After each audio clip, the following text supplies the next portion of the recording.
Unlimited 5G যুগ কি শেষ হতে চলেছে?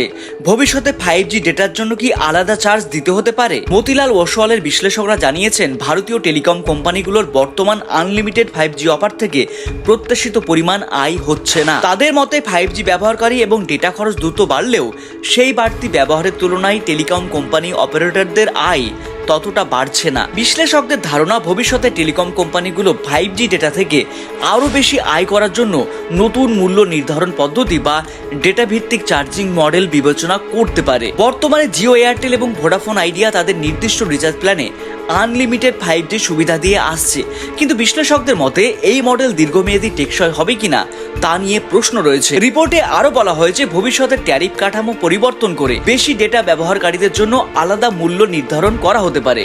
তবে এখানে একটি গুরুত্বপূর্ণ বিষয় রয়েছে, এখনো পর্যন্ত জিও, এয়ারটেল বা ভোডাফোন আইডিয়া আনুষ্ঠানিকভাবে ঘোষণা করেনি যে তারা আনলিমিটেড 5G বন্ধ করছে। অর্থাৎ এটি কোনো কোম্পানির সিদ্ধান্ত নয়, বরং বিশ্লেষকদের একটি সুপারিশ ও সম্ভাব্য ভবিষ্যৎ পরিস্থিতির মূল্যায়ন। তাই এখনই আতঙ্কিত হওয়ার কোনো কারণ নেই। তবে ভবিষ্যতে 5G ডেটার জন্য নতুন মূল্য নির্ধারণ বা আলাদা চার্জিং মডেল চালু হওয়ার সম্ভাবনা নিয়ে আলোচনা শুরু হয়েছে।